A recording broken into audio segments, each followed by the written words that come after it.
नमस्कार मित्रों, स्वागत है आपका हमारे चैनल भारत की कथाएं में। अभी तक आपने हमारे चैनल को सब्सक्राइब नहीं किया है तो सबसे पहले सब्सक्राइब कर लें और शेयर करना ना भूलें। तो चलिए शुरू करते हैं आज की कथा। महाभारत में कर्ण ने श्री कृष्ण से पूछा, मेरी माँ ने मुझे जन्मते ही त्याग दिया, क्या ये मेरा अपराध था कि मेरा जन्म एक अवैध बच्चे के रूप में हुआ? द्रोणाचार्य ने मुझे शिक्षा देने से मना कर दिया क्योंकि वो मुझे क्षत्रिय नहीं मानते थे। क्या ये मेरा कसूर था? परशुराम जी ने मुझे शिक्षा दी, साथ ये शाप भी दिया कि मैं अपनी विद्या भूल जाऊंगा क्योंकि वो मुझे क्षत्रिय समझते थे।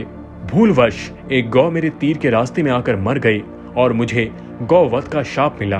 द्रौपदी के स्वयंवर में मुझे अपमानित किया गया क्योंकि मुझे किसी राजघराने का कुलीन व्यक्ति नहीं समझा गया। यहाँ तक कि मेरी माता कुंती ने भी मुझे अपना पुत्र होने का सच अपने दूसरे पुत्रों की रक्षा के लिए स्वीकारा। मुझे जो कुछ मिला दुर्योधन की दया स्वरूप मिला, तो क्या ये गलत है कि मैं दुर्योधन के प्रति अपनी वफादारी रखता हूँ? श्री कृष्ण मंद मंद मुस्कुराते हुए बोले, कर्ण, मेरा जन्म जेल में हुआ था।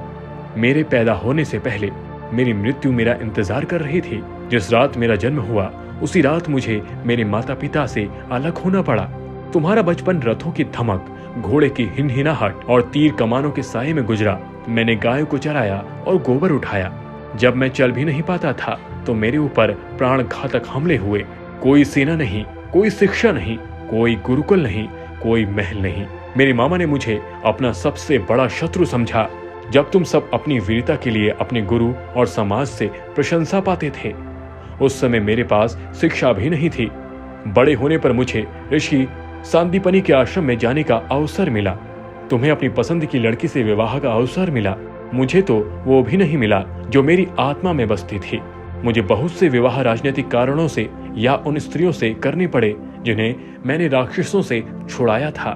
जरासंध के प्रकोप के कारण मुझे अपने परिवार को यमुना से ले जाकर सुदूर प्रांत में समुद्र के किनारे बसना पड़ा। दुनिया ने मुझे कायर कहा।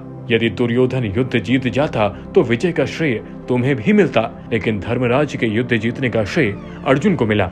मुझे कौरवों ने अपनी हार का उत्तरादि समझा। हे कर्ण, किसी का भी जीवन चुनौतियों से रहित नहीं है। सबके जीवन में सब कुछ ठीक नहीं होता। कुछ कमियां अगर दुर्योधन में थी तो कुछ युधिष्ठिर में थी। सत्य क्या है और उचित क्या है, ये हम अपनी आत्मा की आवाज से स्वयं निर्धारित करते हैं। इस बात से कोई फर्क नहीं पड़ता कि कितनी बार हमारे साथ अन्याय होता है। इस बात से कोई फर्क नहीं पड़ता कितनी बार हमारा अपमान होता है। इस बात से कोई फर्क नहीं पड़ता कि कितनी बार हमारे अधिकारों का हनन होता है। फर्क सिर्फ इस बात से पड़ता है कि हम उनका सामना किस प्रकार करते हैं। अभी तक भारत की कथाएं चैनल को आपने सब्सक्राइब नहीं किया है तो सबसे पहले सब्सक्राइब कर लें और कहानी को शेयर और लाइक करना ना भूलें।